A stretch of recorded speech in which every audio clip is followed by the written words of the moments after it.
Depuis toujours, c'est considéré comme le facteur clé de la performance en cyclisme parce qu'à chaque fois que tu montes en côte, c'est lui qui détermine principalement ta vitesse. Et au final, sur toute la durée d'une sortie, ça finit vraiment par compter énormément. Tout le monde veut l'améliorer, du cycliste débutant au champion du Tour de France. Donc pour en parler, j'ai pris connaissance de tout ce que disent les plus grands coachs et je l'ai croisé aussi avec mon expérience et les centaines de cyclistes qu'on accompagne à améliorer. Donc on va dire stop aux idées reçues et apporter des réponses franches dans cette vidéo.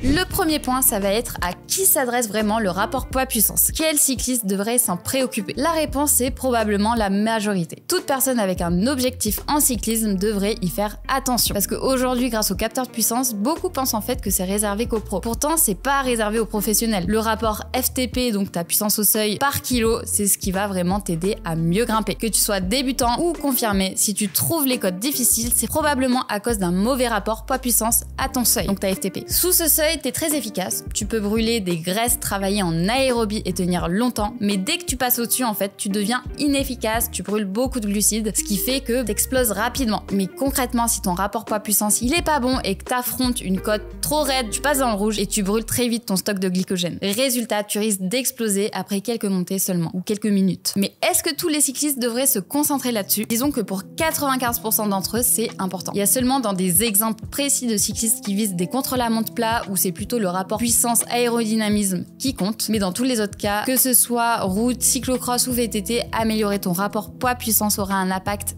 énorme sur ta performance. Pour illustrer, par exemple, sur une cote à 8%, perdre 1 kg, ça équivaut à gagner environ 7 watts en puissance. Donc c'est énorme. Mais du coup, comment améliorer ta puissance? Déjà, il faut construire ton moteur. Imagine un peu ta FTP comme la taille de ton moteur et ta capacité au-dessus du seuil comme un peu un turbo. Donc en priorité, tu peux augmenter la taille de ton moteur avec des entraînements longs au tempo ou au seuil ou sweet spot zone 3-4. Tu peux aussi faire des sorties endurance, donc là où tu peux tenir une conversation. La clé, c'est vraiment d'être régulier sur des semaines, voire des mois en augmentant progressivement la durée et le dénivelé de chaque sortie. Mais ensuite, ton turbo, il est aussi important, surtout pour des efforts courts de 1 à 5 minutes. Ce sont des intervalles intenses, classiques, très anaérobiques qui vont vraiment booster ta performance sur des durées courtes, importantes pour des efforts dynamiques. Comment intégrer ces séances dans une semaine typique? Tu peux faire 1 à 2 sessions courtes et intenses par semaine, ça suffit. Le reste sera consacré à construire ton endurance, ton moteur. Dans tous les cas, quand tu augmentes ta FTP, quand tu augmentes ta PMA, tu augmentes un peu toutes les zones en dessous. Donc c'est tout proportionnel. Et maintenant tu te demandes, et le coaching dans tout ça, est-ce que ça aide vraiment à améliorer ton rapport poids-puissance? La réponse c'est absolument. C'est pas réservé qu'à l'élite, le coaching apporte vraiment une structure, une motivation et ça optimise chaque séance. La plupart des personnes qu'on coach dans le programme What's Up, ils ont des familles, une vie très remplie et peu de temps pour s'entraîner. Avec un coach, chaque séance est vraiment ciblée et optimisée et les résultats, ils arrivent beaucoup plus vite et surtout t'es sûr que tes efforts, ils vont payer. Certes, ça représente un coût, mais comparé à l'achat d'une nouvelle paire de roues à 2 000 € ou d'un nouveau vélo à 10 000 €, un coach sur 6 mois peut vraiment offrir une meilleure amélioration de tes performances, beaucoup plus rentable et intelligente. Ensuite, parlons du poids. Il y a 4 niveaux pour gérer ça. Donc le niveau 1, c'est que tu coupes simplement les mauvaises choses, type l'alcool, les aliments ultra transformés, les produits industriels. Donc c'est facile, tu peux perdre rapidement 1 ou 2 kilos et ça fait déjà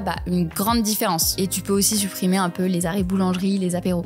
Le niveau 2, ça va être d'optimiser la qualité des aliments. Donc tu peux remplacer le riz blanc par du riz complet, ajouter des légumes, des fruits, des protéines de qualité. Le niveau 3, c'est là où tu commences à regarder la taille de tes portions, manger un peu moins tous les jours et surtout les jours de repos. Et après, ralentir aussi les glucides sur les jours de repos. Et à l'inverse, quand tu t'entraînes, tu peux gérer les glucides, les réaugmenter, etc. Donc jouer sur les jours avec les entraînements ou non au niveau des glucides. Et le 4e niveau, ça va être de gérer précisément chaque calorie consommée en fonction des calories brûlées. Après, pour la plupart des cyclistes, généralement, rester au niveau 1 et 2, ça suffit largement pour perdre un peu de poids sans stress tout en gagnant en puissance. Et tu sais quoi, on a aussi un diététicien dans notre coaching où tu pourras vraiment optimiser tout ce qu'on vient de dire. Donc en résumé, il n'y a pas de recette miracle pour vraiment améliorer ton rapport poids-puissance. C'est un objectif au final à moyen et long terme qui demande vraiment une régularité, une progressivité dans tes entraînements avec une attention particulière sur les efforts sous le seuil, sous ta FTP pour vraiment construire ton endurance. Et si ça t'intéresse d'améliorer ton rapport poids-puissance, structurer et optimiser ton entraînement avec une équipe de coachs diplômés, clique sur le lien juste en dessous pour réserver un appel avec moi ou un membre de mon équipe. Et si t'as apprécié cette vidéo, abonne-toi.